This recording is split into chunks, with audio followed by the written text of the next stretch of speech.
Okay, what kind of sick creature traps a baby carriage?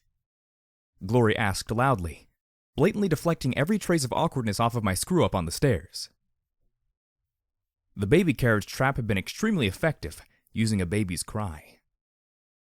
Only a reflexive telekinetic shove by me had pushed it down into the gap between the platforms before it exploded. A second later, and only Rampage would have been walking out of here. "Smart ones. It almost got all of us," P-21 muttered as we looked around the subway platform. "And we also know that Perch was right.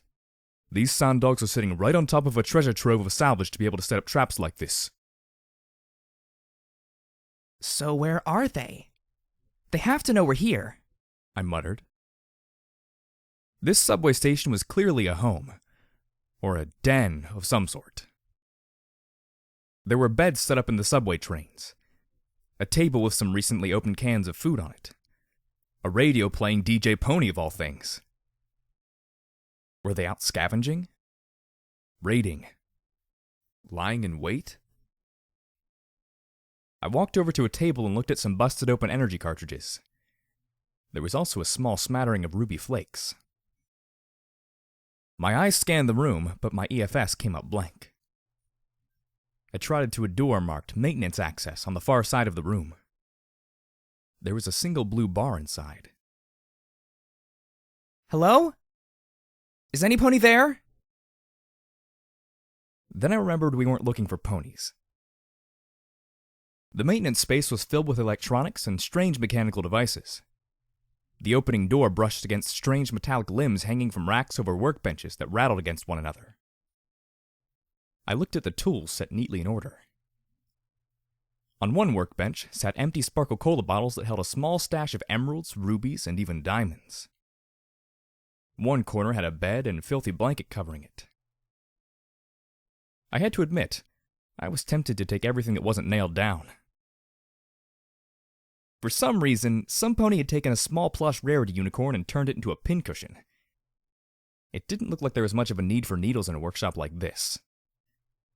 There was a little sign above it. No whining. The wall by the bed was covered by papers. A lot of them appeared to be old plans and designs. The Victory Plaza Rail Station, Shadowbolt Tower, Tunnel 456, Luna Hydro Spark Generator System, Tokamer Reactor Facility. All of them were stamped Ministry of Wartime Technology, Classified, Ministry of Arcane Sciences, Top Secret, or Ministry of Morale, Forever. Here and there were photographs of a trio of dogs. One showed them dressed in army fatigues similar to those of Macintosh's Marauders, and armed with energy weapons and a lot of explosives. They were grinning while behind them smoked numerous craters. Another one showed the three standing in the middle of a half-buried ruin, bizarre and disturbing spirals carved in the walls and doors. A third, this one grainy and black and white, showed a valley that possessed a stark kind of beauty to it. There were a few more here and there of individual dogs, and I was surprised by the sight of the dogs in some sort of eating contest with Twist while Vanity looked on in disgust. The picture next to it had Twist sprawled out in defeat. The other interesting thing was the newspapers. Ministry of Arcane Sciences declares Pleasant Valley Relocation Act. Diamond dogs to be moved to an appointed land outside Appaloosa.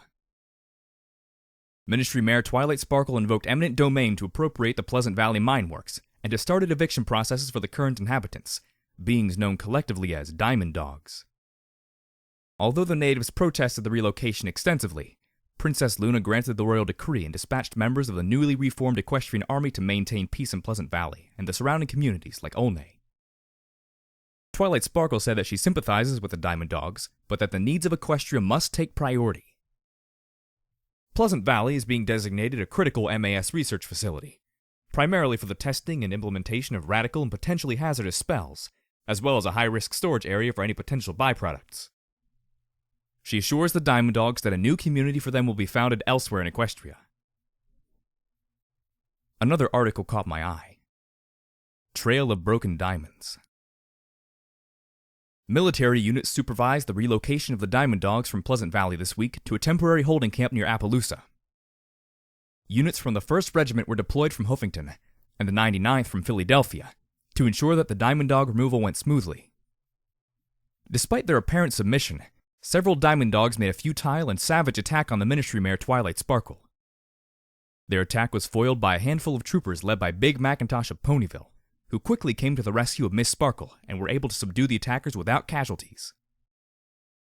Some critics have dubbed the relocation the Trail of Broken Diamonds, citing the unprecedented move to force non-ponies from their homes. Legal experts have pointed out that Diamond Dogs, being non-citizens of Equestria, are not protected under law. Ministry Mare Rarity was quoted saying, "Oh, don't worry about those things.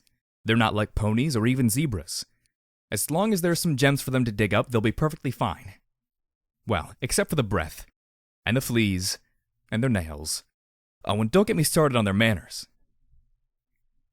Critics of the plan have pointed out that the region set aside lacks sufficient clean food and water for the Diamond Dog population, and speculate that they will try to return to their homes in Pleasant Valley. I looked at the picture of a very relieved and slightly mussed Twilight Sparkle shaking the hoof of a slightly flustered Big Macintosh. Behind them were 2 rows of canine creatures walking away and carrying bags and sacks or pulling wagons. Pegasi flew overhead with their guns trained on the canine creatures. Off to the side, Apple Snack, Doof, and Twist were pinning 3 canines while Vanity tied them up. Huffington. Golden Blood to welcome Diamond Dog workers for reconstruction. And beneath it, Golden Blood unfit for position? I saw one of the 3 from the second photograph shaking the hoof of a pale, sickly-looking unicorn. The canine, his vest ripped and patched, hardly looked happy about the deal. To be honest, neither did the unicorn. Golden Blood, once famous for his stirring Huffington Rises speech prior to his collapse on the ruins of City Hall, has arranged for several of the strange Diamond Dog beings to be permitted to aid in the reconstruction efforts. The reconstruction effort has stalled due notably to the fact that ponies are absolutely lousy with digging. Diamond Dogs possess a capability to dig that far exceed what we can accomplish with sweat and magic alone. Employing Diamond Dogs is the difference between having Huffington completed in 3 years or 30. A Huffington native, Golden Blood has received increased criticism for diverting substantial resources to the reconstruction effort, and has drawn the ire of aristocrats from across Equestria for proposed taxes to pay for the war. His recent comments about ending the war at any cost have driven many to question his commitment to serving Princess Luna and the kingdom. Others question his physical soundness after his injuries. I heard the faintest sniff from beneath the bed, breaking me away from the article. Who hides under a bed? I knew who. "Come on out," I said as softly as possible. "I promise I won't hurt you." It took about a minute before she emerged. I'd seen the Sand Dog's and Maripony's memory and in the pictures, but I had to admit that there was something distinctly creepy about the strange upright build of the being.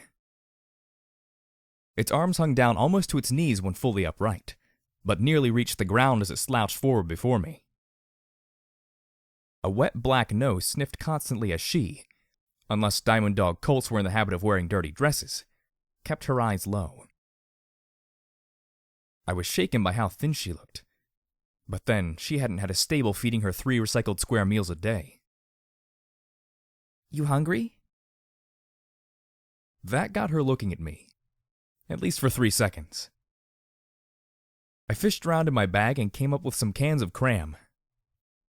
Personally, I wasn't convinced it was meat, but I wasn't going to eat rad meat to find out.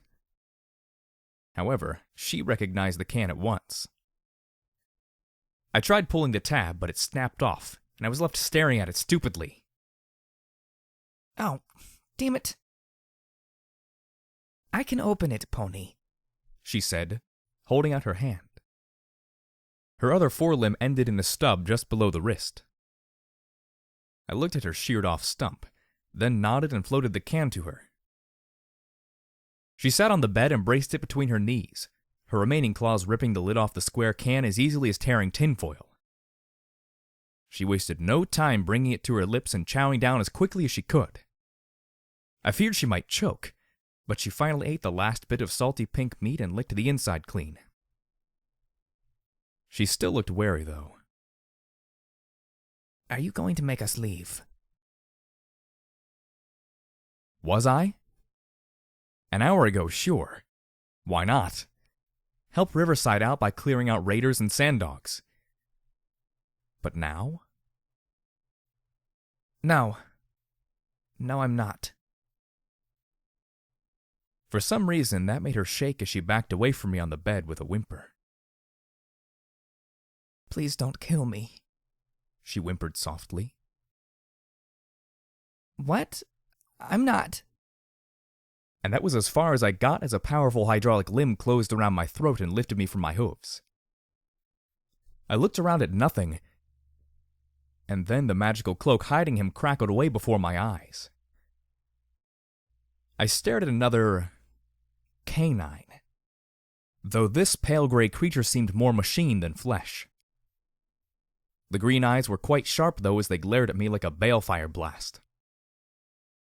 Go away, pony. This is our home now. You leave or die. From the malice in his eyes, it was fairly clear he definitely preferred the latter. Metal teeth gleamed from within old graying gums as an acrid reek made my eyes roll. He wore a faded and frayed collar studded with pale rhinestones, and there was a weathered dog tag that read Rover. My first instinct was to try and blow his face off with magical bullets, but I took in how much metal he had on his skull.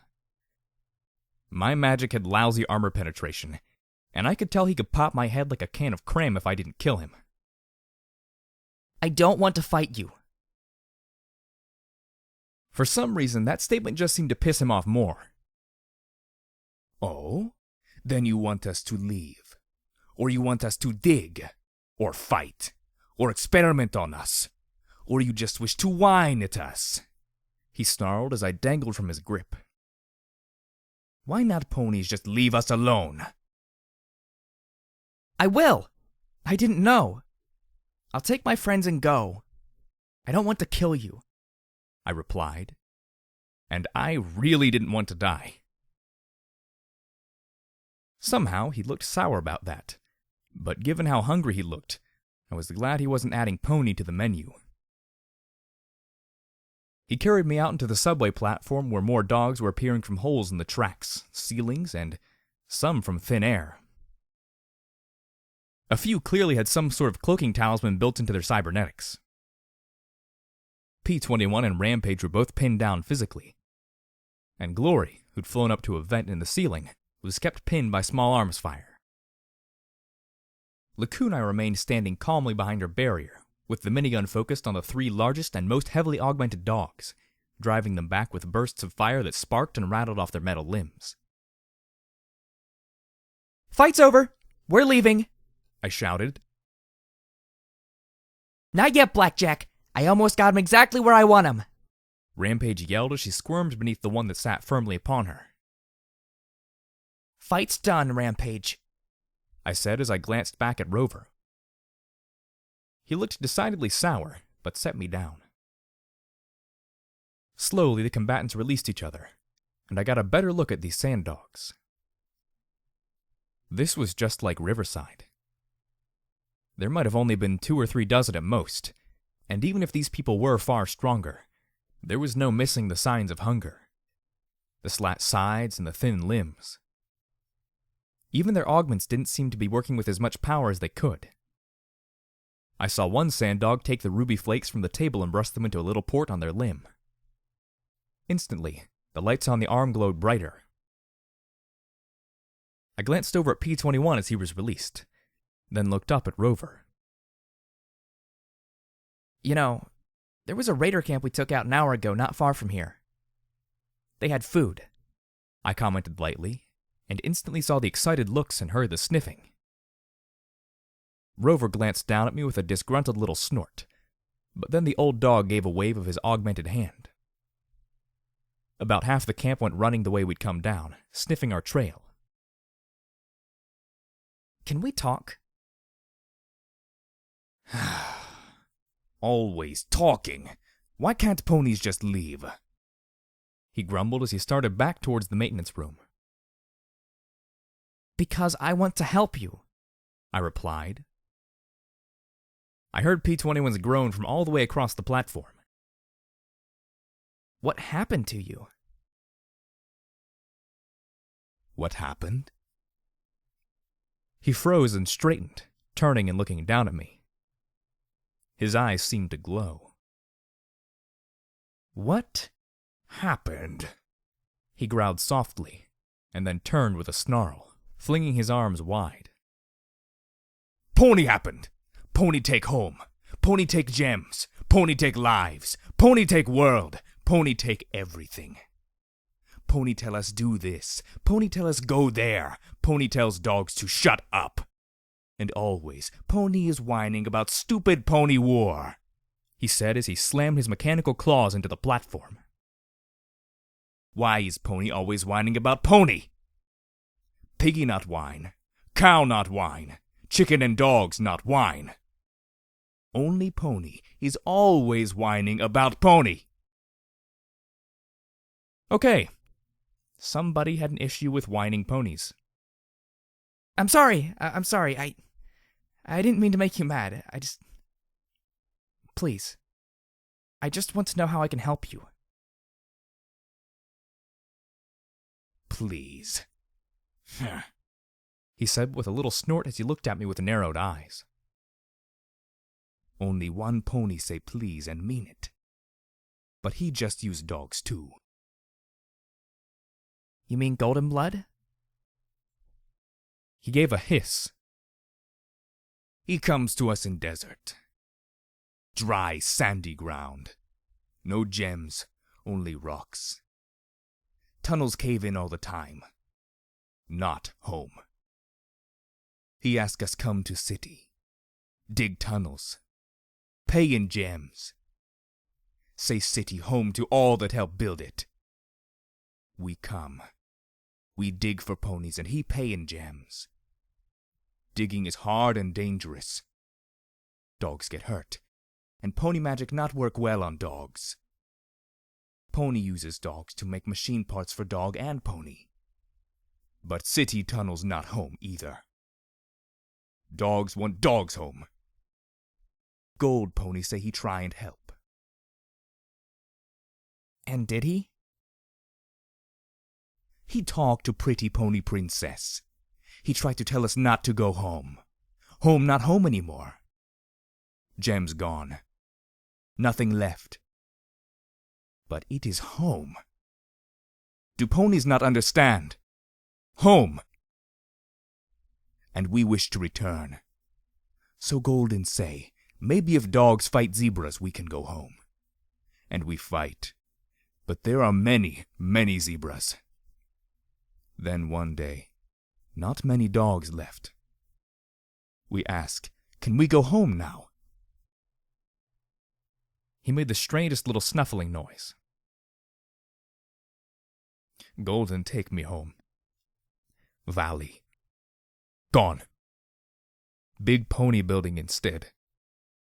Tunnels full of poison. Ponies poisoned our home. Our home! Dogs not poison pony home. Dogs not make pony kill for dogs. I go back, try to tell, but others return home anyway. Poison home is still home. Ponies call them stupid. Ponies try and make us leave. The snuffling noise increased, and I realized the old dog was trying to cry, but had lost the ability. Dog, no! Okay, Pony. It is our home. Dogs know we die there, but it is dogs' home. Let dogs die in our home. But Golden ask we come back to Huffington. He say please. He say sorry. He means both. Some come in tunnels dogs dug. And we stay. Bombs fall. Many ponies die. Many dogs die too. He let out a growl. But even after bombs, Pony is always telling dogs to go. Always, always, always, always. And I had too, I had to admit, feeling sick to my stomach.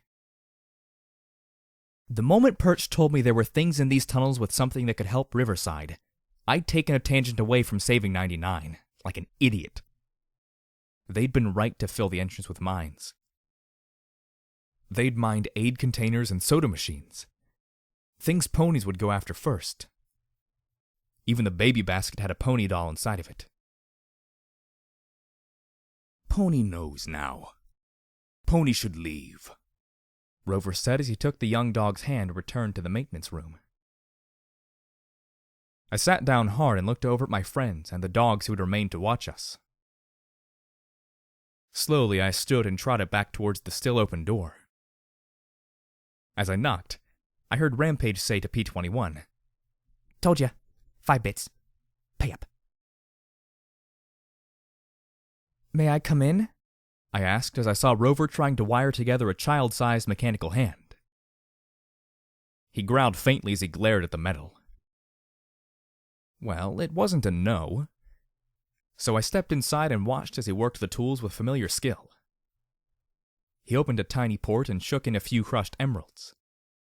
The lights on the hand immediately lit up, the claws twitching. "I'm sorry," I replied. "I didn't understand." He took the hand and attached it to a brace. The young dog took it and attached the device to her stump. She gave a yelp, and then the hand twitched as magic animated the metal.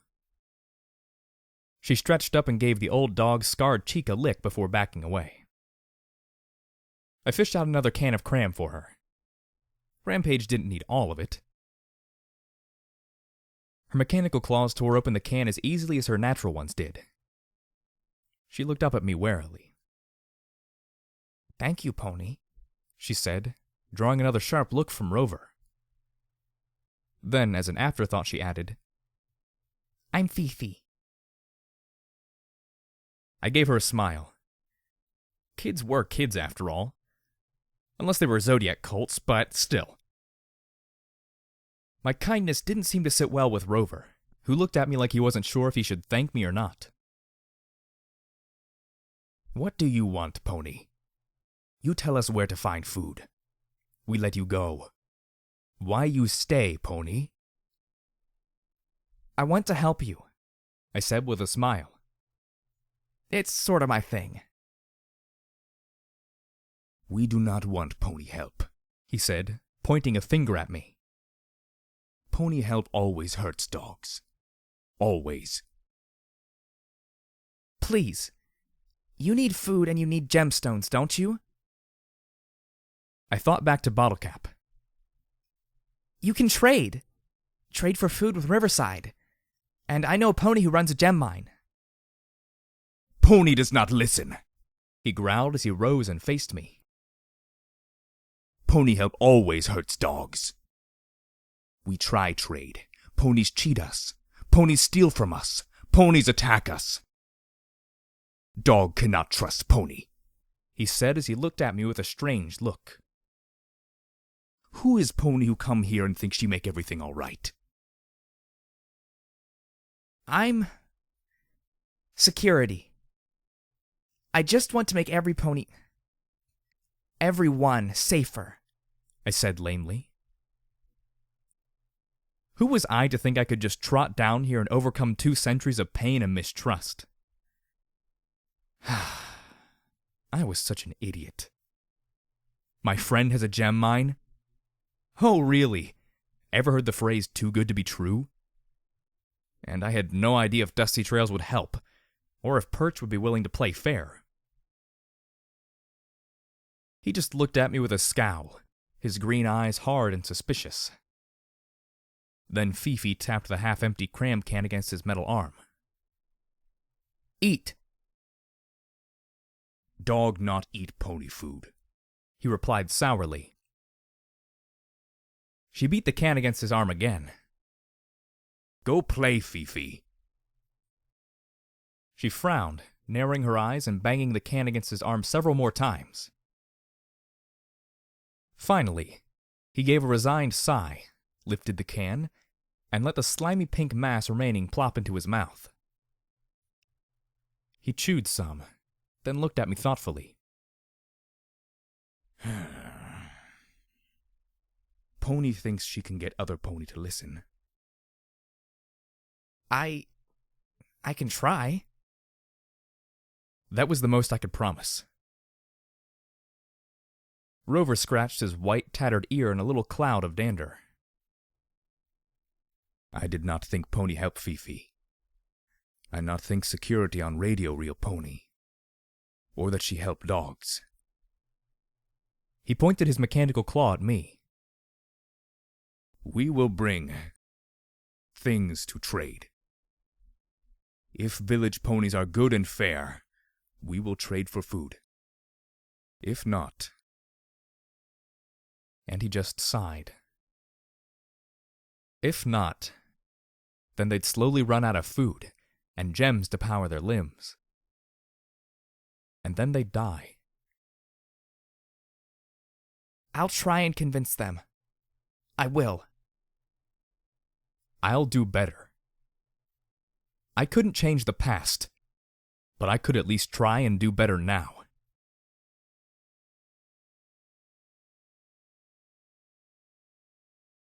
I had to admit, we were spoiled by the Mirror teleport.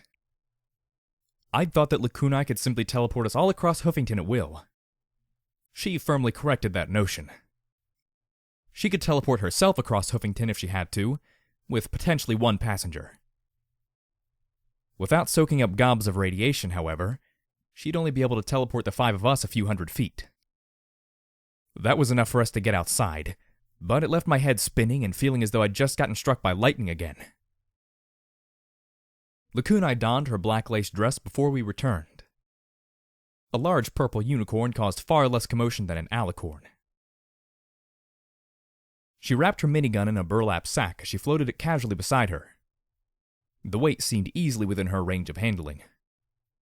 If I tried carrying that weapon, my horn would burn out after 5 minutes. Back in Riverside, I approached the dozen or so ponies about the sand dogs coming to trade. The tone was immensely skeptical. Perch outright suggested ambushing them just to thin out their numbers. Listen to yourselves! Glory suddenly shouted, the half-healed cuts on her face giving her a somewhat ghastly expression. Aren't you supposed to be ponies? Because all I'm hearing is a lot of bandit talk. Kill first. Take now. How is anything supposed to get better if ponies just kill and steal and take? It's got to stop. I had to admit, I was pretty impressed. And it shut up Perch enough that the villagers seemed open enough to give it a try. The only thing they had to lose was everything.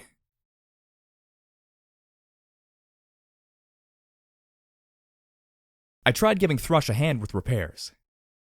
However, there are certain ponies who should never be given anything like a hammer or nails. And I am just such a pony.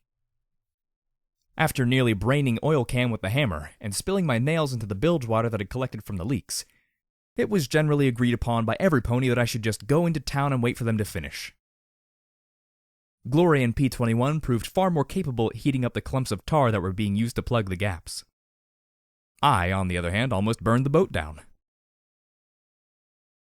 I think I've mentioned a few times that I hate waiting. Especially in a small town where there was literally almost nothing to do. I walked the perimeter of the food court 4 times, the dealer just standing there watching me. He wasn't talking to me, I wasn't talking to him. In fact, if I could, I'd ignore him for the rest of my life. He'd almost made me shoot Glory. I still hadn't answered for that. Something that bugged me, though, was the door he stood next to. It was just a simple metal door set between a fantastic hoofwear and a radio stable. The symbol on it was small, and seemed faded even before 2 centuries of exposure. Glaring at him once, I took a closer look. It was 7 familiar symbols. a moon, a starburst, 3 apples, 3 balloons, 3 diamonds, 3 butterflies, and a cloud and lightning bolt. The moon sat in the center, surrounded by a ring. The 6 other symbols were arranged around it, and 2 more gray lines weaved in and out of them, seeming to tie them all together. At the bottom, written in small letters, Office of Interministry Affairs, Riverside Branch. This was the OIA? It looked like a janitor's access. I tried the door and grimaced as I found it locked. Well, time to see if I'd learned anything from P-21's lessons. Carefully, I knelt down and started to tease the lock with a bobby pin. 2 snaps later, I was wondering if I was doing this right, when suddenly there was a faint click. I glanced up at the dealer, who simply shrugged. Inside were stairs going down, lit by flickering emergency lighting. I tried the light switch, but there was nothing. Instead, I picked my way down into a workspace that was rather tight, even to a pony who'd worked in a stable. Papers were piled high on standard-issue desks amidst a few dead, dust-covered terminals. A few apathetic posters hung on the walls. OIA, we bridge the gaps, and how can we help today? The only one that caught my attention at all was the one that read, do better. There weren't any pictures of the ministry mares. In fact, the pony who did decorate the walls was Princess Luna. Her expressions varied from stern to mischievous to knowing. I flipped through some of the papers at random. A memo from the MWT to the MOM about Spratebot interference with radio reception in Riverside. Boring. An MOI letter asking if a particular brand of magic insecticide talismans were being accredited to the MAS or the MWT. Who cared? Was the MOP inspecting all Stabletech stables to make sure they were accessible to handicapped ponies? Well, I should hope so. Clarification from the MOM asking if the Macintosh Memorial was going to be set up in Ponyville or Canterlot. That one's actually kind of important. A petition for the immediate inspection of the Yellow River Detainment Facility for health violations. Damn it. If only it said where that was. As I read on, I got 2 impressions. 1. The OIA was really boring. In fact, my vision started to blur trying to keep interested in all this pointless paperwork. Really, why would any pony care whether Mr. Horse was a Hoofington native, or if the MOI preserved any zebra artifacts excavated during the reconstruction, or why Twilight Sparkle had missed an appointment at Hoofington's MAS hub? Who cared? But apparently that was the OIA's job. And that led me to another thought. The OIA was everywhere. They were connected to everything in Equestria, even outside of Equestria. There were memos from Little Wing Imports asking about delayed permits for zebra wares, contract agreements being negotiated with Griffins to supplement Pegasus forces during winter wrap-up, Buffalo mineral access requests. Was there anything the OIA didn't get stuck in the middle of? And yet, while all the focus was on the ministries, there was barely anything on the OIA itself. No pony seemed to be asking questions about its offices or practices. In fact, I saw one letter that read, "How does one join the OIA?" It had been circled and a note written, MOM? I didn't understand how a bunch of egghead pencil pushers could be doing this much unnoticed. How could Project Chimera be legal without the MOI exposing it, or the MOM arresting Dr. Creepy Pony? Or had it been as Applebot claimed, that the ministries themselves were behind the project, and the OIA simply facilitated it? Maybe that was why they'd been shut down so abruptly. They knew too much. I moseyed into a small hallway past 2 bathrooms. The yellow aid boxes within held healing potions that had melted through their bottles, and saw a smaller office with something interesting. A dead pony. In the dry air, she'd mummified almost as much as Vanity had, The black flakes clinging to the wall next to her desk, and the small 10mm pistol in her lap told me this was probably a suicide. Her terminal still hummed softly. I tapped the keys, and after a few flickers, the screen came to life. OIA emergency code EC1101 active. Please await further contact from EC1101 for succession protocols. The terminal was stuck on that message. On a note beside it, the cherry-red mare had written, "Luna is dead. Equestria is dead. Sorry, Director." I thought of the pictures out in the main workroom. Apparently, having no ministry mare, the OIA had latched onto the princess herself for inspiration. Looking down, I noticed something by the dead unicorn's horn. A memory orb. However, instead of being clear, this one was a definite warm yellow gold. There was a letter half stained with blood. I know you're depressed, Cherry Soda. I know these are tough times. The OIA has a mission to fulfill and duties to perform. Have faith in the princess. Cooperate with Horse however you can. Hopefully, this will show you even I err. The password is... And of course the rest of the letter was blackened in blood. I screamed with frustration and stomped my hooves, lifting the letter with a scowl. Then I paused, looking at it.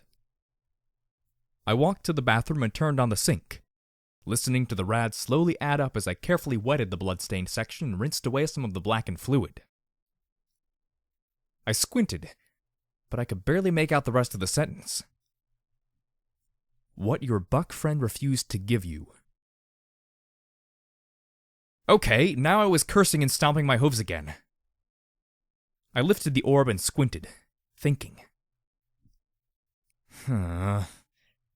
Anal sex? Muffins. Diamonds. Head. Damn it! An answer? A foal. What?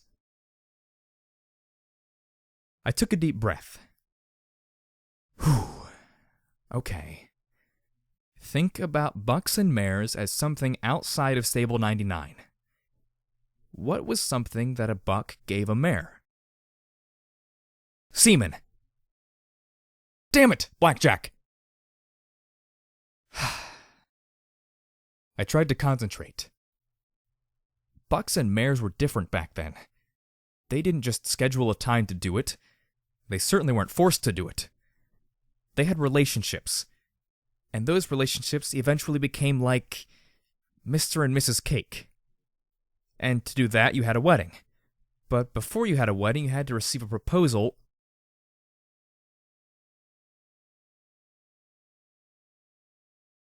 Oh, shit. Some punny put this poor bastard out of his misery. The buck I was in lay on his side, and from the pain and lethargy in his body, he couldn't be long for this world. His insides bubbled with every breath, and he ached from horn to hoof. There was something that felt like a numb horn pointing in his side. You've looked better, Golden Blood. A familiar, wonderful, intelligent voice said calmly from the doorway. My host looked slowly over at the majestic sight of Princess Luna standing in the doorway, and his lips curled in a reactive smile. Your Majesty, my apologies for not being able to rise, but I'm afraid I'm a bit indisposed, he said with a soft, wry humor. That's all right. I've only been ruler for 3 days, and I've had enough bowing, scraping, and your majesties to last me a lifetime, she said as she trotted before him and levitated a pillow, sitting neatly upon it. I was told you gave quite a speech. Huffington Rises. Very catchy, especially when you kept giving it even when you were bleeding out of half of your orifices. She reached over and brushed his mane from his eyes. Does it hurt? Not at all. I suspect the zebra's poisons have burned away all the nerve endings. Painkillers take care of the rest, he lied boldly. and from the sympathy in her eyes, it was clear she didn't believe him. But they could both pretend and not think about it. So, to what do I owe the honor? I wanted to talk to you about Littlehorn. I felt Goldenblood deflate a little, collapsing against the mattress. Forgive me, Your Majesty. It's not something I can discuss. You were the only survivor, Goldenblood. What happened? What really happened, besides what was in your report? I know you left something out. I can feel it. It's all there in my memory, Your Majesty. Every bit of horror. Every monstrous moment. He took a breath like a bubbling kettle before he hawked up a wad of pink and spat it into a basin. It smoked. I know. But there was still something left out. Something unsaid. So, what's really bothering you, Your Majesty? She took a deep breath and rubbed her eyes. I am in charge of a country and a war that is consuming half the world, and everything is a mess. A complete mess. So why tell me? You were right 10 years ago. You were right about what we should have done. Had we just done things differently? She shook her head and then looked at him with a firm gaze. I know the mistakes Celestia made, but what I'm not sure about is how to fix them. We're drowning in disorganization and chaos. The entire government was utterly formed around Celestia, and every pony around me seems torn between treating me like my sister with a coat dye job or flinging their hooves into the air and crying doom. He closed his eyes, and I could just barely hear him humming something softly under his breath. Then he looked at her. You aren't Celestia. She gave him a wry smile. Celestia was such an effective monarch because for 1,000 years the government formed around her. Every pony could anticipate her wishes, tell her what she needed to hear, do what she needed done. You are not Celestia. The moment the bureaucrats, nobles, and people realize that, this country is lost. You seem to know a lot about politics, Goldenblood, she observed. Most of the books I've read about the subject start and end with Celestia, and the so-called experts just seem to want me to grant them better favors than Celestia did. I spent a great deal of time in Rome growing up, and I read far more than is healthy. The zebras have a far more robust political system for selecting their Caesar, he said with a groan as he paused and coughed that wet, retching noise. She looked down at him and then asked softly, What do you think I should do, Goldenblood? He paused and coughed up another burning gob. What was inside of him? What you need is to remake Equestria. She just looked at him with a dry smile. Oh, is that all? Equestria is still in shock. Between Littlehorn and Hoofington, the entire country is in paralysis. When it wears off, it will be too late to act. If you announce a reformation, reorganization, restructuring, something, it will give ponies hope in change, confidence in audacity, refuge in the knowledge that you are going to act. And the more different it is in appearance from Celestia's government, the better. I see. So, anarchy it is then. Of course not. And if you wanted anarchy, you wouldn't have accepted this job. He stared at her, and I felt the urge to blink, even though they weren't my eyes. Luna closed her own with a small frown. I will rule. Celestia gave Equestria more than 1,000 years of peace and prosperity. I will do no less. Not good enough, he replied, closing his eyes and tugging the blanket over him. He peeked out at Luna's slapped expression. What? She stammered. If you're trying to run Equestria to soothe your ego and prove you're another Celestia, then you're going to fail. And fail miserably. Luna's eyes fell as her confidence melted. And you know it too. No pony wants their lives hanging on a princess trying to one-up a legacy that's impossible to copy. He broke into another fit of coughing. No one has ever said that to me before, Luna muttered, still looking a little shocked. Well, I'm dying, so I have certain liberties, he replied, spitting up another noxious, bloody glob. He took a slow and deep breath. For the right ruler, ponies will give anything and everything they have. They will fight to the death, sacrifice their lives, and walk into fire. We're ponies. It's in our nature. So here is my proposal. Beg an armistice, and prepare to pay out the nose for peace, and abdicate as well. See what government the ponies come up with, and wash your hoofs of it. Otherwise, decide why any pony should bow to a princess that doesn't even know why she should rule, save that she is a princess. Luna glared at him coldly, but I could see the uncertainty in her eyes. Our people have suffered for 10 years in this war. Now it's my chance to make things better. To make those 10 years count for something. To make it all mean something. I will do so even if it means my life. Princess may be my title, but I am not going to forfeit my responsibilities and obligations to my people. And I will make things better.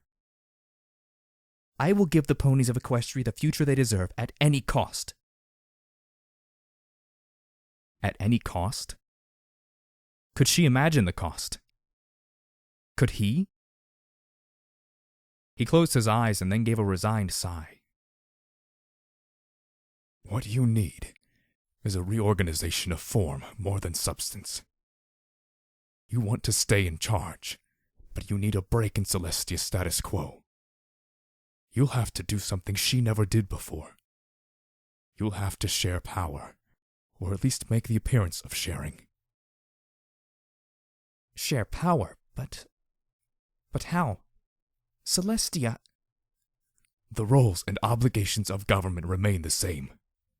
Under Celestia, they were executed almost automatically. 1,000 years of political stagnation will do that. Instead, you're organizing them into bureaucracies or groups, a different form with the same function. He paused as he closed his eyes again, and for a moment I wondered if he'd just died or something with how still he lay there. You're going to need help. Ponies you can respect, and who respect you. Ponies with skill. Well, I respect you, she said, and he looked at her and I felt his heart beat faster. But why? Aren't I supposed to rule directly? Not even Celestia ruled directly. She ruled through inference and tradition. If she'd had to make every decision like you're trying to do, she'd have been crushed. The government that she formed was largely automatic. What you need are bureaus or ministries who can act while you rule. They'll screen a lot of the day-to-day activity, but you'll need a figurehead for them to solidify around. Some pony that can rally the people's faith and deflect their criticisms. A pony with enough ability to be effective, but selfless enough to lack ambition. And that will not be easy to find. But Luna was smiling as she stared at the door. Oh, I don't know, Golden. He turned his head to look at a familiar yellow Pegasus with sweeping pink hair. Hello, Fluttershy, Luna said with a calm smile as Fluttershy gaped in stunned silence. And she finished in a squeak, her one visible blue eye peeking adorably from a gap in her pink mane. Fluttershy's been nursing me along, Goldenblood said with a fond smile at Fluttershy. One she returned as she drew up her forehooves, hiding her mouth behind them as she hovered. Her eyes darted from one to the other as she blushed terribly. Yes, I volunteer at the hospital whenever I have time, she said with a shy smile. I know I can't do much, but I want to help out however I can. Luna just gazed at her with a glowing smile. Do you think ponies would rally behind that, Golden? Fluttershy blinked as she looked from one to the other in confusion. I had to agree. It did seem perfect. So why wasn't Goldenblood smiling? He spoke softly in a near-dead rasp. I suppose they would, Your Majesty. Thank you, Goldenblood. You've given me a lot to think about. In fact, you may have saved Equestria, she said, and she reached down and touched his side. A wash of magic poured through him and he gave a spasm. It felt as if a cooling wave passed through his wet, poisoned lungs.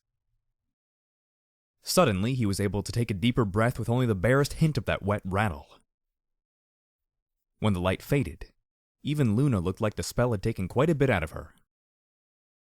And get well soon, Goldenblood. I'm going to need you now more than ever with this reformation. She walked to the door, and Fluttershy hovered to the side. Luna gave her that clever, intelligent gaze. Fluttershy, is Twilight Sparkle still in Ponyville?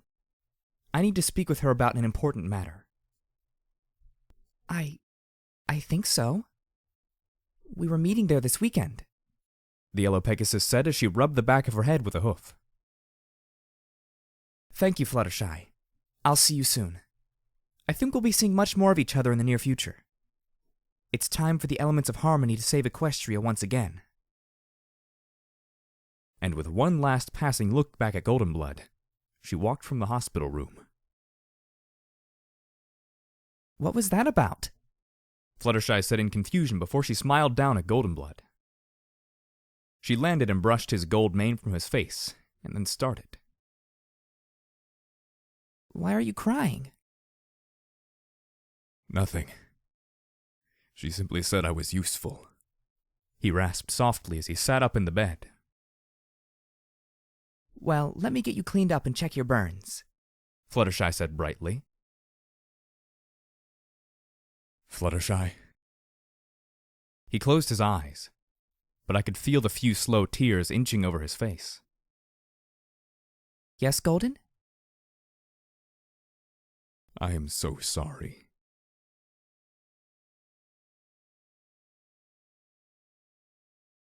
Coming out of that, I felt as though I were flying through the air, a hiss filling my ears. Still, I couldn't help but remember something Watcher told me.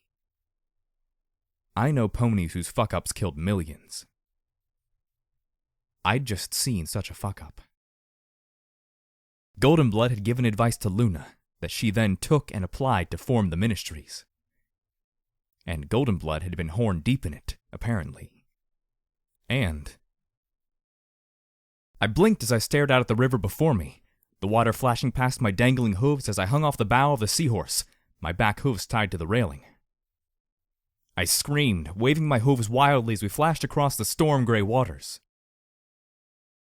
That's enough! She's awake now! Glory yelled back, waving her hooves. Get me off of this thing! I begged.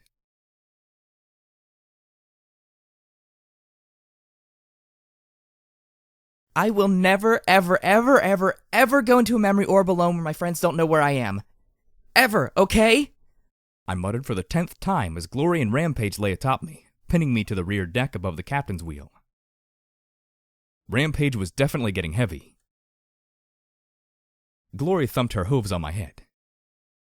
You had better not. We were ready to go 5 minutes after you left, but suddenly we couldn't find you anywhere. Lacuna finally magicked up a spell to find you. Then you were out when we really could have used you clearing out the Hoofington Bridge. So, what do you say again? I will never, ever, ever go into a memory orb alone where my friends don't know where I am. Ever, I replied with a grumble. Apparently, while I had been in La La Land, the Seahorse had had to pass under a bridge that a slew of Reaper washouts had managed to take over since the boat passed upriver. Unfortunately, they'd had a missile launcher. I'd missed out on the fun of teleporting up and wiping most of them out. On the plus side, though, we'd added to my store of ammunition and odd weapons for resale. Glory finally decided that enough was enough and climbed off me. I shoved Rampage off as I looked around with bruised pride. Actually, what pride? I'd been an idiot trying to get into the orb alone in the first place. I knew it. This was just my friends letting me know how much I'd scared them. Still, I wish you could have seen it. Luna and Goldenblood coming up with the idea for changing the government, and Luna laying the foundations for the ministries. I mean, I didn't get a lot of the political gobbledygook, but it was still amazing to see. Well, I figured the ministries just happened, Rampage said as she scratched herself. Like one day Luna asked Twilight Sparkle and her friends, "Hey, want to help me run Equestria and blow up the world? It'll be great fun." Lacuna looked over with an unfathomable expression. Well, things have to get started somewhere, don't they? I said with a sigh as I looked at the golden orb. Luna needed to rule, and Goldenblood told her what she needed to do to get every pony to follow her. And it worked. Until the war and everything got out of hand. So why had he told Fluttershy he was sorry? Why had he seemed more keen on getting Luna to surrender and abdicate than to actually follow his ideas? And why had he given her advice at all only to seem to regret it later? I think all those ponies were just crazy, I said with a little nod as I put the orb in my saddlebags. Maybe it had come in useful later, or maybe Lacuna would want to see it. She hadn't said a word when I'd offered it to her. I hopped up into the wheelhouse and sat next to Thrush, who was staring ahead intently. So, where are we, Captain? We're coming up on the fork, she said as she slowed the boat. Dangerous spot here. We'll let the current take us in for now. What makes it dangerous? She gave me a sardonic look. Oh, lots of things. Hoppers, leeches, snags. Ever see a river serpent? Captain, I grew up in a stable. I hadn't even seen clouds till 3 weeks ago, I reminded her as I looked ahead. We were off the northern tip of the core, and the river had widened to the point that it more resembled a big lake to me. There were buildings rising out of the water, street lamps, signs. Countless smashed boats littered the water, like so many toys in a bathtub. We passed by a large barge bleeding rusty rainbows from a mountain of barrels stacked on its deck. Past that, a large sky wagon made a bridge between two apartment buildings standing like tall, lonely islands. "What caused all of this?" P-21 asked, covering his nose with a hoof. The water reeked of iron and worse. "The bale firebombs?" Landslide, the captain said simply, pointing a hoof between the buildings to the north. Used to be a bluff overlooking the river. In the attacks, the entire slope gave way. Blocked half the river. There used to be a lot of water traffic, too. All those boats and barges just floated about and got snagged up in the flooded ruins. There's a community, flotsam, out there. But I think we'll avoid it tonight unless we have to. She looked at the scummy buildings rising around us. And why's that? I asked curiously. One, because I really don't want my boat stolen in the night. 2, because I don't want a security pony to ride out and try to save the poor fishers. And 3, because they have explosives in the water, and I don't want to get blown up if you get a shooty look. Again with the shooty look. I needed to see this look. Fair enough, I admitted, curious about Flotsam, and also curious about what had happened on Riverside. Thrush separated watches, putting one of my friends with one of her crew. We found a building with an intact roof and carefully pulled through a fallen wall. Oil Can got out a bucket and put in a few pieces of wood, and Thrush ignited it with a spell. It must be so nice to not be a one-trick unicorn. In the fire, she stuck a length of metal that she propped against the bulkhead near the middle of the boat. What's that for? Leeches. Don't shoot if you see one. Just give it a few stabs till it goes back in the water. And if you see something that looks like a big frog, shoot that if you have to. And if you see 2 really big eyes and a mouth the size of a boat, do every pony a favor and keep quiet so we can die peacefully in our sleep, she said with a wink. You watch the front of the boat. I'll watch the back. She levitated an egg timer, cranked it for 2 hours, and settled back against the frame as the rest went below and closed the hatches. Thrush and I wrapped ourselves in blankets as a veritable cloud of insects seemed to rise from the water and seek out every uncovered inch of pony flesh. The smoke from the fire in the bucket seemed to help keep them away a little bit, but I was smacking my hide raw with magic trying to swat them all. Thrush didn't seem that bothered with them, however. So, Thrush, why'd you say you killed your dad? I asked as I looked at the dark walls of our shelter, glad my eyes could peer through the shadows. Boy, you sure know how to slide into conversation topics, don't you? Thrush said after a moment of silence. We were in the Servian Isles trying to find the new water jet talisman for the seahorse. We snuck into a pirate camp. Pirates?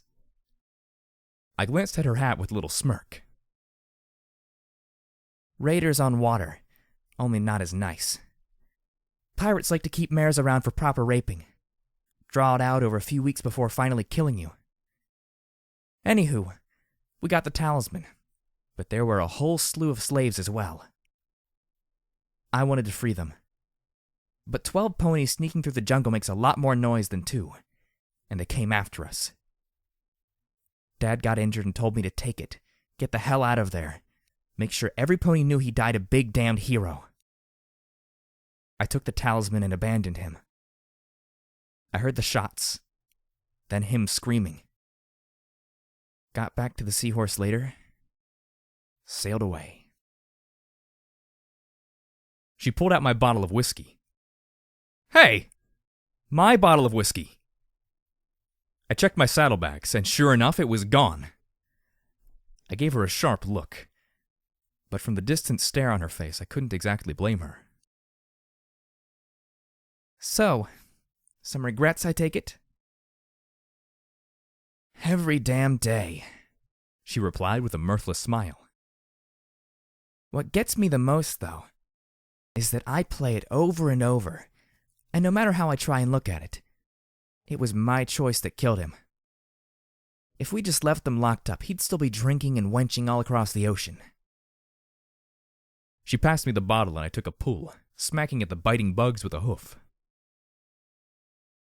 How about you? She asked as she stroked the fire in the bucket. Any regrets? A few. One real big one. Broke into a sealed-off section in the Fluttershy Medical Center. There were a bunch of colts and fillies kept in some kind of stasis.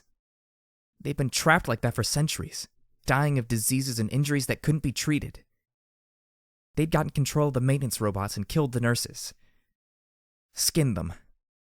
Killed whoever entered that part of the hospital. We severed their connection to the robots. Then I had to choose whether to pull the plug or leave them locked up and trapped like that. You pulled the plug, didn't you? She said with a smile. I nodded inside.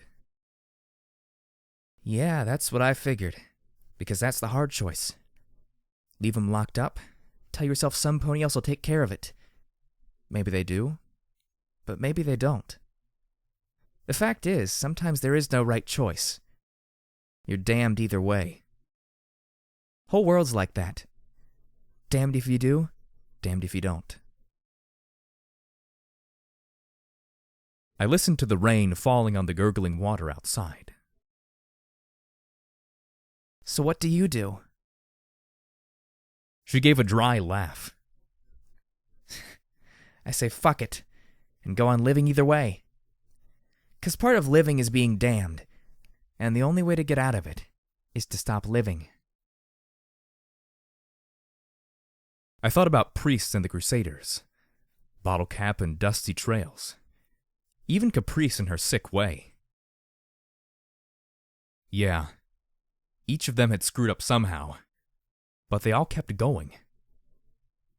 Was goodness just an illusion? Virtue just the best we could muddle through? Virtue. What was my virtue? Why did a non-smart pony like myself have to think about these things? I just wanted to be better than the wasteland around me. I wanted to leave ponies better for my helping them. I seemed to just leave them dead. No. I'd helped Riverside, hadn't I? And Chapel, though by accident. I'd keep helping if I could. I'd find out where EC-1101 was supposed to go and turn Hoofington around in the process. I could do it. I had to. If I couldn't, then I'd be really and truly damned.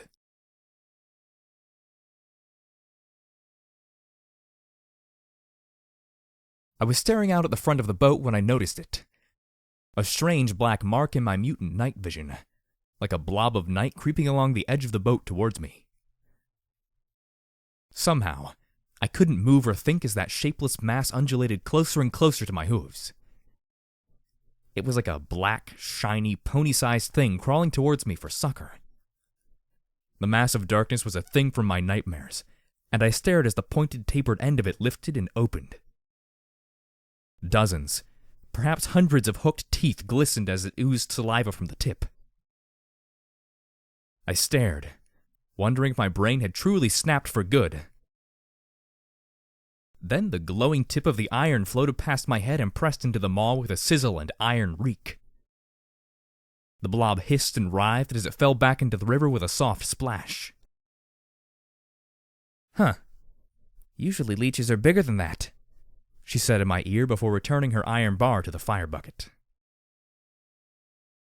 Leeches! Those went onto my mental list of things to hate about Hoofington. Then it was underlined, circled, and had stars put around it.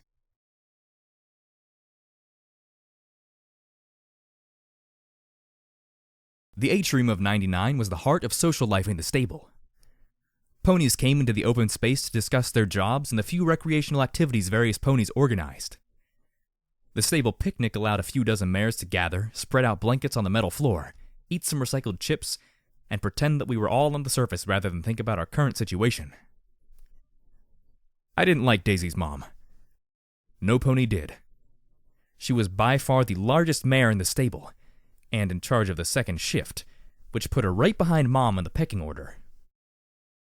She could be nice, but without warning, she could shift straight into vicious little comments that could become painful beatings or kickings with the slightest provocation. So it helped a great deal that I am such an idiot when I trotted right up to her and told the biggest, meanest mare in the stable, Petunia, I am placing you under arrest for beating up Daisy. Please come with me to security for processing. Mom, sitting right beside her, went very still. What the fuck is this, Gin Rummy? You put your brat up to this as a joke? Petunia said as she chewed slowly on a gray fungal chip. A chip named Go Fish, no doubt. Go Fish? What are you doing? She muttered in horror. Being security, I said firmly, pointing a hoof at Petunia. She beats up Daisy. She cuts her, too. Fish, go back to our quarters, please. Mom said firmly. She rose and escorted me from the atrium. When we were out of sight, she whirled on me. Go fish? How could you say such things? Because she does, Mama, I insisted, stomping my hoof as I looked up at her. Daisy comes to school all bruised and cut up. Petunia's the only one who can be doing it. Daisy can't cut up her own flanks, can she? Mom looked at me steadily, closed her eyes, and sighed as she shook her head. Without another word, she led me up to Daisy's apartment and opened the door. Daisy looked up in shock, wiping tears from her eyes. Mom looked at her. Daisy, Go Fish made a very important accusation just now. Daisy stared at me in horror as Mother asked slowly, Does your mother hurt you in any way? Kick you? Cut you? And Daisy just bowed her head. No, ma'am. I get in accidents a lot. And fights. I see, my mother said in resignation. And you know to report it if she does. A slow, lethargic nod followed. Daisy! Tell her! Tell her what she does to you! But Daisy just gave me a chilling look. I'd gone from her friend to something else entirely. Something past what duct tape was. This was all going horribly wrong. Let me save you! That's what security ponies do! That's enough, Go Fish. Let's go. You'll have to write an apology to Petunia.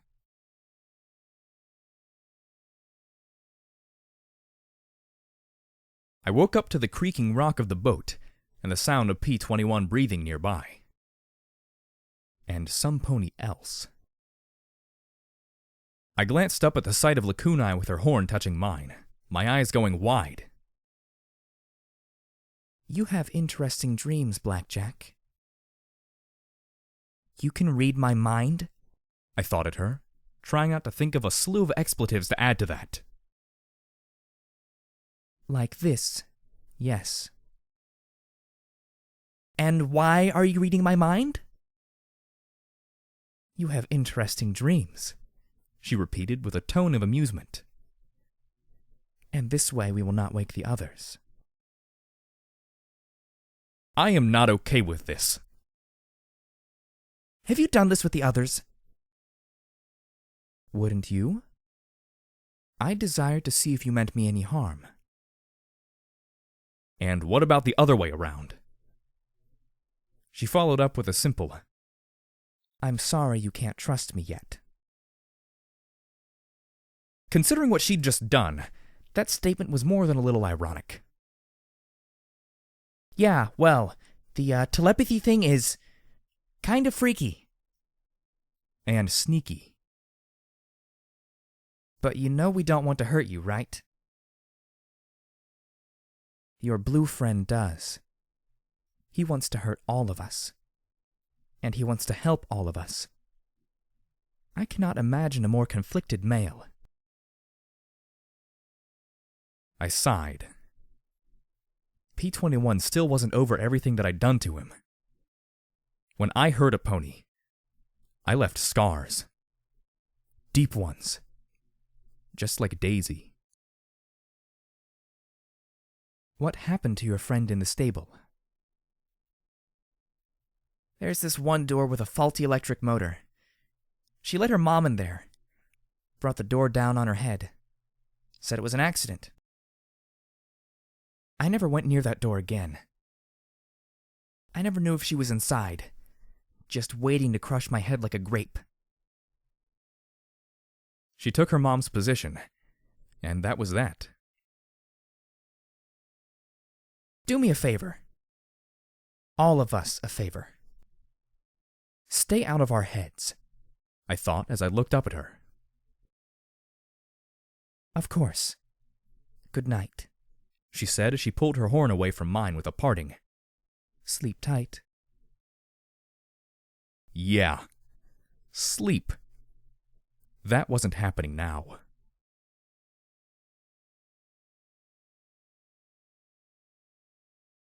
In the morning, I found Glory shaking, holding one of the cold metal rods as if it were a magic wand to protect her.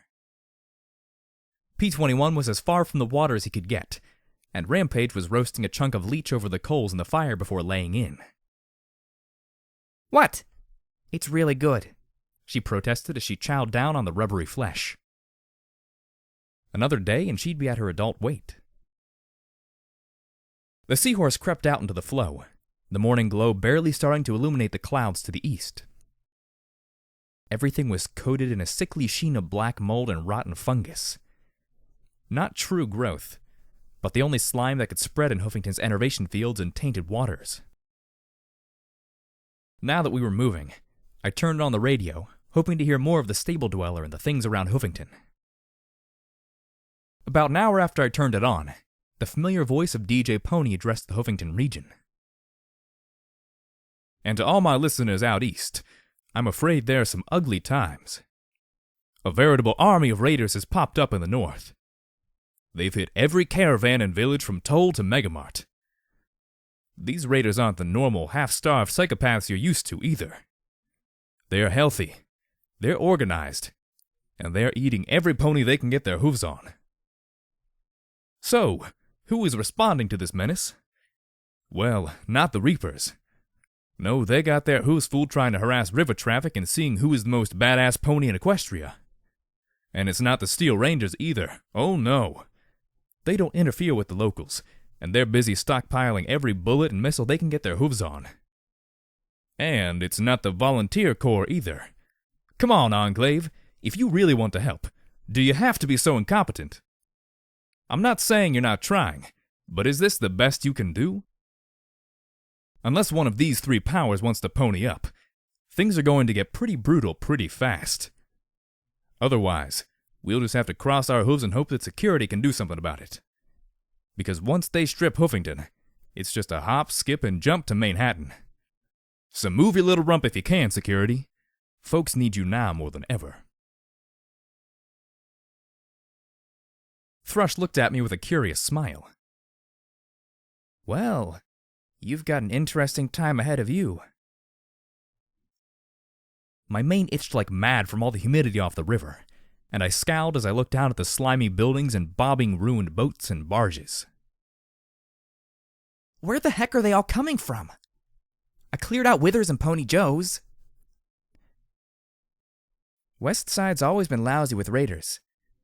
East side of the river, there's too many ponies with really big guns for them to build up past small groups. But on the western half, ponies are exposed and fair game. The Reapers don't keep their numbers down unless they get annoying. Heck, half of the bandits and raiders in the hoof seem to want to join up with the Reapers. Thrush slowed and gave a barge covered in a giant frog's wide berth. My guess is, a whole village ran out of food and went raider. Not sure who it could be, though. There's a lot of squatter villages between here and there. In other news, more tragedy in the hoof as I've confirmed that the village of Riverside has gone silent. There's no activity in the community at all. No bodies either. Whether the raiders got that far south, or something else happened, is unclear. But the entire town's been hit. Hopefully survivors make it to safety and are able to tell us what the heck happened. And I really wish I could end there, Hoofites, but if you're in the south, keep your eyes open for stripes. There's been reports of Zebra sniper teams working all along the Luna Space Center and Black Pony Mountain targeting ghouls, society farms, and even taking a few shots at the skyport. Please note, this seems to be only a small group or tribe, and don't take it as an excuse to butcher every zebra from Glyphmark to Rome, people. And while normally I would nip down for some cheese and wine at the news of paradise getting its just rewards, I'm afraid I can't. It looks like Red Eye's put his hooves down and is taking control of the slave market directly. So expect your local slavers to be really interested in grabbing you, your loved ones, and any pony else they can, because Red Eye wants them all. No word on what happened to Usury, but it is to my grudging regret to report that Redbeard was impaled on his own radio tower. Red Eye, It's called temperance. Look it up. I'd tell you to look up restraint, too, but then you'd get all hung up on the collars and chains. And that's all the news from around Hoofington. I know things are always tough, but you always hang in there. If ponies don't help each other, who will? I sat down hard. Riverside? Gone? What had happened? Had Rover decided that ponies couldn't be traded with and murdered the survivors? Had Riverside gone and invaded en masse after we'd cleared out the traps before Rover could replace them? Or were there other raiders that we'd missed that had wiped both of them out? I thought of Fifi and Granny Fishy. What had become of them? Damn it! Why did this keep happening? Still, paradise taken over by Red Eye? I doubted that the bounty on my head still existed. I really would be glad to stop running across Zodiacs and desperate ponies.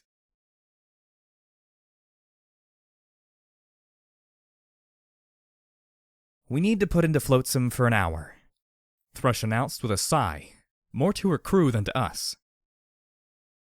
Anchors owes me a barrel of tar and at least one case of spark batteries. She looked at us. I'm invoking Rule 1.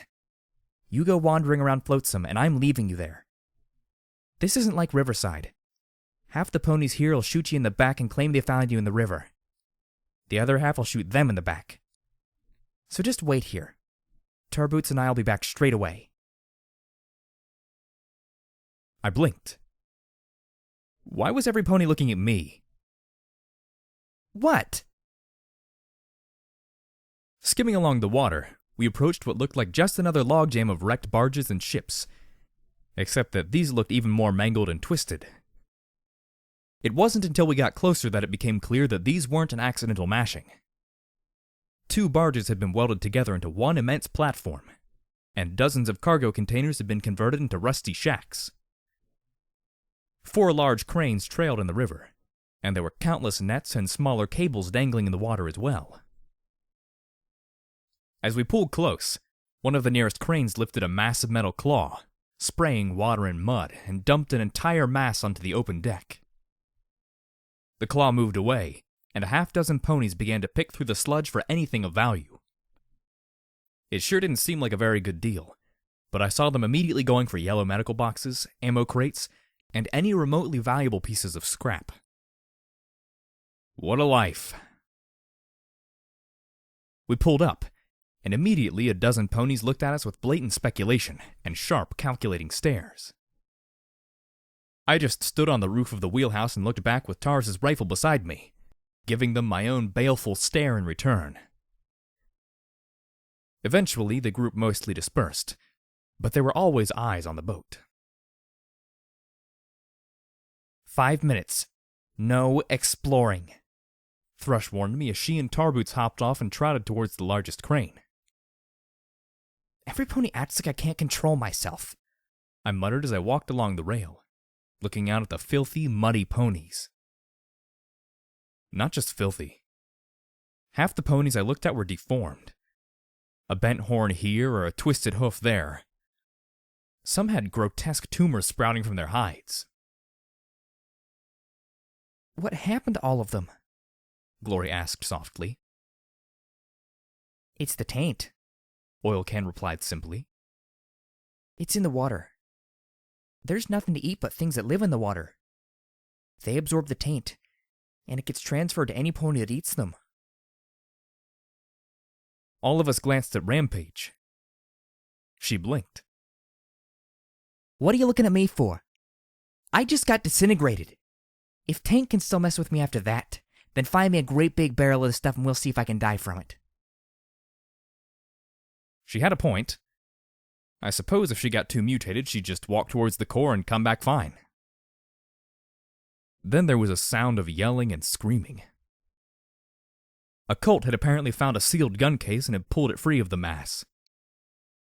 A larger, scraggy mare was taking issue with his find, and lifted her hooves to beat on him as he hugged it for dear life. Okay, not exploring. I started to say as I rose. Just going to kick some ass! You can't! Seabiscuit said as she grabbed my hoof. Oil Can added gravely. You just make yourself free game. And us too. I gritted my teeth in frustration. Then there was a jerk that made the whole boat rock, and I blinked as I looked around for the source. Rampage was gone. She landed like a candy cane-striped meteor on the back of the mare, knocking her flat on the deck beside the terrified colt. Aggravated assault on a minor! She yelled as she cupped the back of the mare's head in her hooves and slammed her face into the deck. Premeditated foal abuse! She slammed again. Resisting arrest! And a third smash that finally made the mare spasm, her face covered in blood as Rampage stood and snarled at the crowd. Who feels like being an accessory? Apparently, they all did. Rusty spars of steel, hooked poles, jagged blades, and baseball bats materialized in the crowd around her. I stared as I watched her cutie mark swirl into that strange zebra glyph as she rose on her back hooves. They surged en masse, but with a hop, she jumped clear over the leading edge. Then she was a one-pony wrecking machine, her hooves seeking the joints, ribs, and necks of her enemies.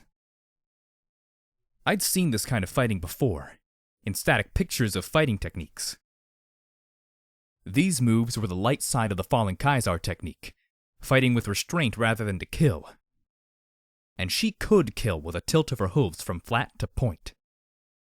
Just that, and her hooves would be going through her enemies rather than bruising ribs and spraining joints. Her red stripes seemed particularly brilliant as she moved through them like an avalanche. Ponies on the cranes were rushing out now with high-powered rifles. But any fight that was left found itself sprawled out across the deck. Just like that, any pony who had a problem with Rampage left rather than face her glare. The colt had released the fallen gun case and now shook the fallen mare, screaming "Mama" at the still body. I saw the skull forming like it was rising from the depths. Saw that smile on her lips. Fuck no. One shot fired, passing under her ear, the hollow point tearing off half her face as it exited. Floating the rifle, I advanced as she fell, keeping the barrel on her. When she regenerated, I fired again, and again, and again. The entire village stared in shock as I repeatedly blew her brains out. Would some pony get this kid and his mom out of here? I shouted, and then fired as she started to rise. I did not want her to make me deal with a murderous pony using Fallen Kaisar style on me. Some ponies got their wits together enough to drag the kid and mother out of sight. Some other scumbag snatched the gun case. I hoped it was loaded with armed grenades. Finally, we were alone in the center of a large area of no pony wanting to look at the crazy mares. Rampage just lay there, and I watched as the skull seemed to dissolve into a swirl. Thanks for that, she muttered as she sat up and looked at the red and gray smears across the rusty deck. Whoa. What did I do? Rampaged. And thank goodness without her armor. Do you remember? Some cunt hit a kid and I think I was going to, arrest her? She blinked at me owlishly before nodding. Yeah, I think that was it. Then it all got fuzzy. Freeze! Don't fucking move! Two unicorns shouted as they pointed rifles at both of us. No pony disrupts salvage operations in Flotsam. Rampage just took one look at them and then leaned forward to press her forehead against the barrel of the gun. What? You think your gun can drop me when hers couldn't? Go on. Try. And then, when you run out of bullets, I'll fuck you with the butt of your own rifle. Okay, that was a little more disturbing than I'd anticipated. I put on my best cocky as fuck grin. Look, the fight's done. See to your injured. Be glad they're not corpses. And let's forget all about this little disruption. The two looked at Rampage, and then back at each other. The striped earth pony kissed at the one pressing the rifle to her head. Finally, the pair backed away. Just get the fuck out of Flotsam, they finished lamely as they backed away. Gladly. We trotted back to the Seahorse. I'd seen all I wanted to of this place. Then I paused as I saw a pony sorting junk. My eyes were drawn to a slim black case the length of my fetlock next to a heap of bent sporks, cracked Ministry of Awesome coffee mugs, and battered plates. The buck pretended I was invisible as I pulled it out with my magic. Where'd you get this? He looked at me finally, then at the case.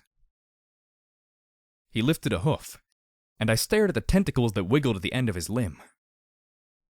Ministry of Awesome Sky Carriage last year. Good salvage.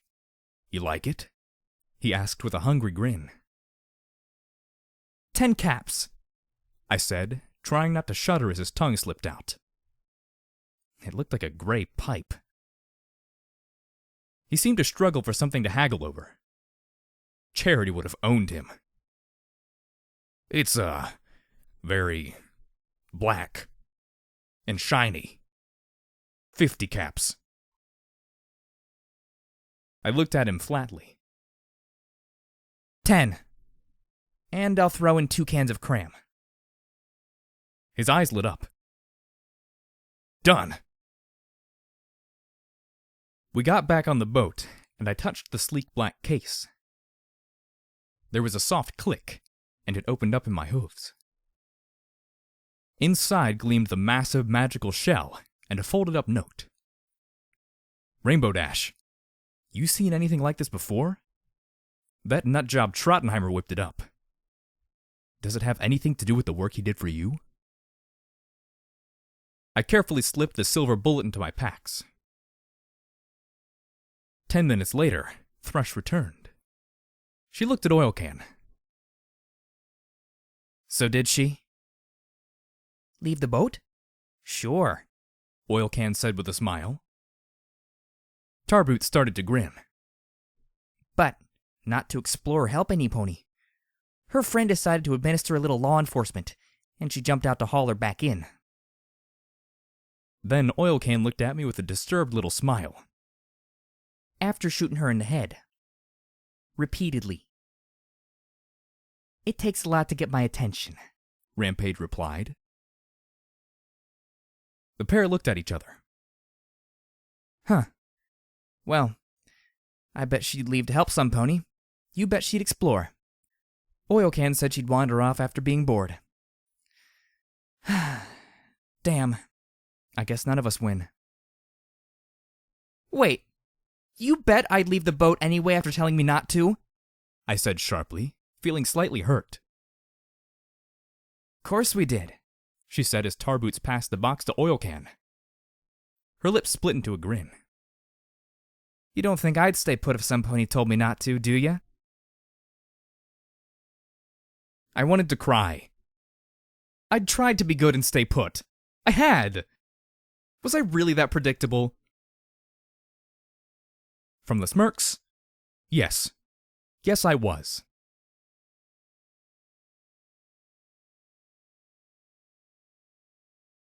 We were leaving Flotsam and the Fork behind, heading north. I admit, I was glad to be putting some distance between me and the core. The east side of the city was full of industrial ruins rather than residential. A number of huge rusting tanks and containers rose from the crumbling buildings like fungus. Like the west side, most of the factories bore black char marks from the intense flames. Boom, Inc. rose over the largest container, spelled out on smokestacks that looked like sticks of dynamite. I could only imagine that fire when the city went up. The river was carrying us north towards a gap between two hills connected by a concrete arch. If we can make it past the Zenith Bridge, we should be okay, Thrush said as she looked up at the structure. and I'm sure there's a problem with that, isn't there? I asked as I looked through the binoculars. Both sides of the bridge had been fortified with trailers, slabs of concrete, and even sandbags. On one side was a black pony skull on a red flag. On the other side's flag was a half apple with an inlay of 3 magical sparks ringed by gears, held by crescent-shaped wings and overlaid with a sword of war with a mouth brace hilt. The Reapers and the Steel Rangers both contest the bridge, and neither side is so short on ammo that they won't take shots at us down here. It can get kind of hairy at times, since both sides have missiles. She sighed. Usually we pass by at night, but that's 8 hours from now. So, I rubbed my chin. Just speaking hypothetically here, if something exploded on the Reaper side, they'd be more inclined to shoot at Rangers than us, right? Thrush nodded with a smile. Yeah, we've done that before. But we don't have any missiles. She looked again and scowled. Oh, shit. They've spotted us. Probably waiting for us to get in range now. They were looking at us and each other. Maybe that meant they wouldn't be looking up. I looked at Glory. Thrush looked at Glory. She gave a nervous little smile. What? Why are you both smiling at me like that?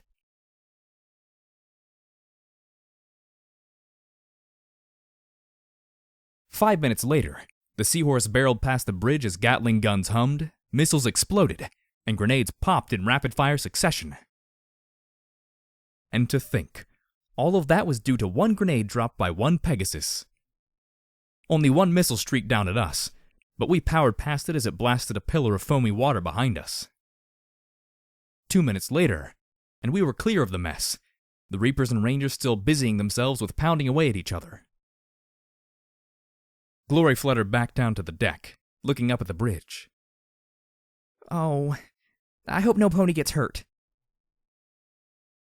Given that they were both using missiles, I wasn't counting on it.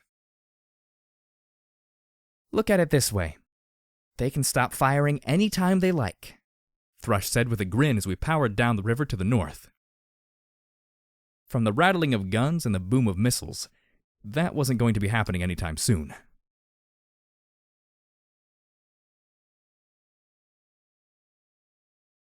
Toll was the last bridge crossing the river. Much lower than the Zenith span, it had a section that rotated in the middle that allowed ships to pass on either side. That center span held the village nestled right on top of the powerful drives that moved the bridge. Fortunately, it was open, and the Seahorse just powered past with a wave at the scowling ponies whom I was sure did not like getting cheated out of a payment. The bridge past the turnstile to the west showed recent battle, though, and some of the craters were still smoking. With the last obstacle out of our way, we powered down the last mile of the river and into the sea. I'd never seen the sea before.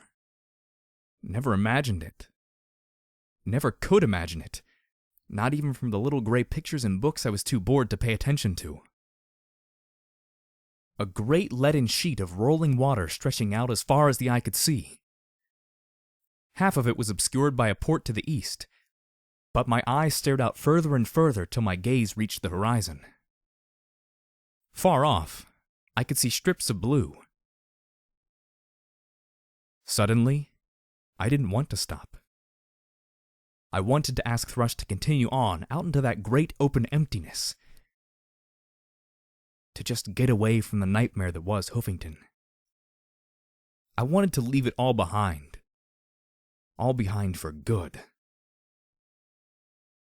Cards shuffled in my mind, and I let out a long sigh as I looked to the west at the large hills over the sea. I couldn't go, no matter how much I wanted to. And it didn't matter if I wanted to go somewhere else. Thrush's father had been lost to pirates. The wasteland was more than just Equestria. It was the entire world. There was no getting away from it. What is that? P-21 asked as he pointed to the east, towards the largest damn ship I could have ever imagined. It was tied up to a pier, but listed to the side somewhat. It had turrets mounting the biggest damn guns I could ever imagine. They looked longer than the Seahorse. Her Majesty's ship, Celestia. They called it a battleship. Guess what it was for? Thrush said with a snort. It's absolutely enormous, P-21 gushed. The HMS Luna was bigger, Thrush said as she pointed at a darker patch in the middle of the harbor above the rusting tower of metal. Took a direct hit from a balefire bomb, and still took almost a century to completely sink. The Celestia is now the local headquarters of the Steel Rangers. What's their story? I get that they have power armor, but why are they in Huffington? I asked with a small frown. Well, back in the last years of the war, Applejack designed magic power armor. Soldiers that were trained in its use became an elite group. When Equestria went boom, they buried themselves in bunkers and stables and waited it out.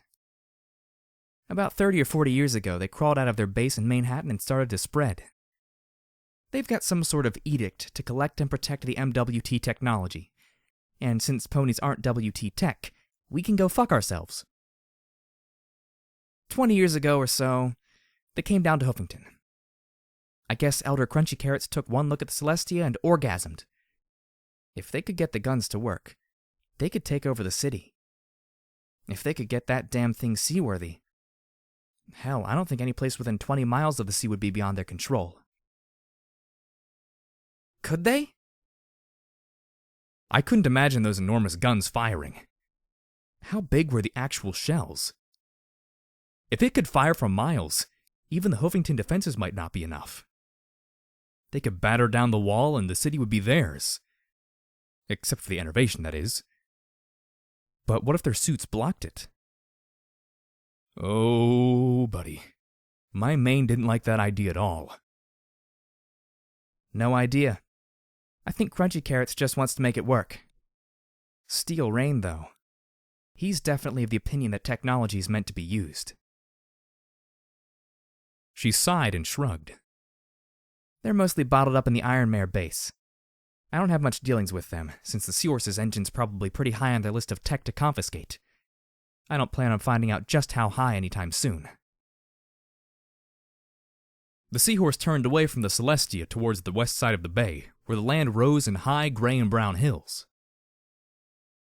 I looked back at the gray waves and the crashed and piled boats that had been jumbled together or half sunk in the harbor. From the depths of the sunken HMS Luna, I could see the telltale rainbow glow of magical radiation.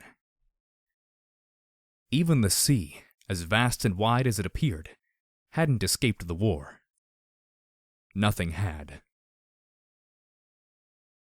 I'll drop you off at the boardwalk. Unless you've had a sudden outbreak of sanity and want to come with us to Friendship City. Thrush grinned widely. Oh, it's a great place. There's this bar run by the fattest mare you could imagine, but her swill will get you messed up faster than you can spit. Pretty sure she cuts it with antifreeze. I knew she didn't want us to split up. We were a lot alike, but she had her boat and her crew. I had my whatever it was. Quest? Mission? Brain damage? Oh, that's tempting. I normally never pass up liquor that makes me blind, but I've got a long overdue appointment back home. Ahead, we were approaching something like a carnival set on some long wooden piers. A huge Ferris wheel bearing the rusted face of Pinkie Pie grinned out at the harbor with an impudent little wink, while a wooden roller coaster leaned precariously over the water. Thrush carefully maneuvered the Seahorse to a rotten stair at the end of the pier. It was rickety, but we were able to climb onto the top. My pip-buck pinged softly. Boardwalk appeared in my vision. Take care of yourself, security. I look forward to having another adventure with you in the future, she said with a grin and a little wave. You too, Captain Thrush. Don't get sunk, I replied, then frowned. Or shot. Strangled, raped, disemboweled. I'll try and stay safe, she replied with a laugh. The talisman at the rear of the boat hummed and hissed, and on twin jets of water, the seahorse pulled away and set out towards the open sea. I sighed softly, watching her go. You wanted to stay, Lakunai said softly. Of course. I mean, she has a life that's exciting and not filled up with one messed up nightmare after the next. I checked my rifle and swept it across the boardwalk. Nothing in view, nothing on my EFS. Had I actually gotten lucky twice in 2 days? Carefully, we made our way down the pier and into the amusement park. The massive wheel creaked softly in the wind as we passed beneath it. There was an army of raiders operating somewhere around here. Maybe some of them were around Boardwalk.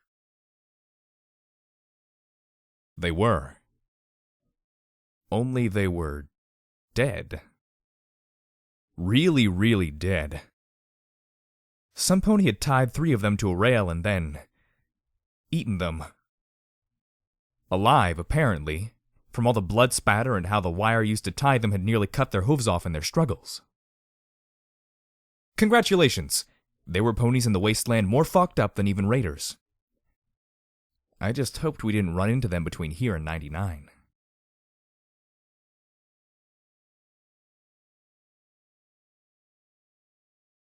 The path home had an interesting sense of déjà vu behind it.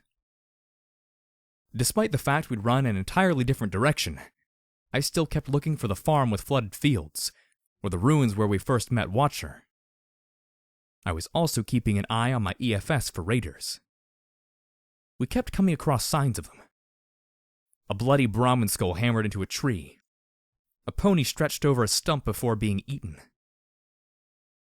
I didn't check that closely, but I couldn't imagine that had been the only thing done to her. The broken soda bottles near her hindquarters were evidence of that. In one clearing, we encountered 2 bucks completely torn to pieces, the remains thrown like garlands over the dead trees and thorny bushes. Even their skulls had been pulverized. The only thing not destroyed were their genitals. The specificness of that carnage made my mane crawl. I didn't like it. These psychopaths were way too close to my home, but I needed to check and make sure it was safe before hunting those fuckers down. Then I spotted it. The mine door was still intact. Even Deus hadn't blown it off its hinges, apparently.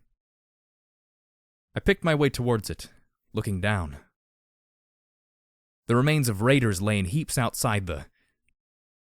No, not raiders. Brahmin. I looked towards the door, a dread settling upon me. I couldn't hear the voices of my friends as I stepped through. The short, dark tunnel downwards was filled with a sweet stench of carrion. Down and down I moved, faster and faster, ignoring the shouts of my friends as I raced to the bottom. If the door was open. If the raiders had gotten inside. But no. I gave a sigh of relief as I saw that the door was closed and secure. Perhaps the raiders had tried but failed. I smiled as I rested my head against the metal surface. Lifting my pip-buck, I activated the Overmare's override for the door. There was a mechanical groan, then a hum. Finally I could see Mom. Midnight. Sleep in my own bed. Play a game with rivets. I was home. A blast of hot, dank air hit me. I'd been outside for so long that the dankness made me gag. I heard shouts from behind me, but I didn't care. I toggled Mom's tag, and was astonished to see that she was in the atrium. right through those doors. I walked to them and squeezed through the gap before the door finished opening. Hey, every pony! Guess who's... I stared at the severed head of a mare. Rotting lavender hide hanging in slats. Striped purple and red mane spattered with dark bits of gore.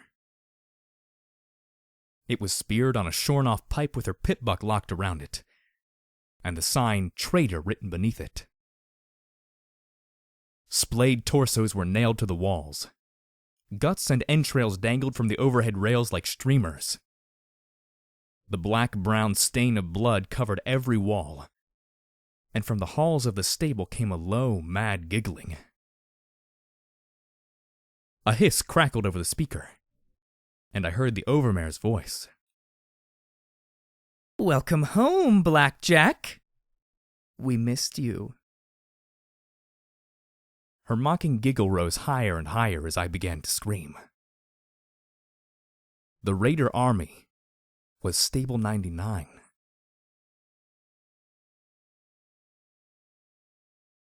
Footnote: Level up. New perk added: Light Trot. You are agile, lucky, and always careful. Or maybe you just mastered the art of self-levitation. Either way, you never set off landmines or floor-based traps.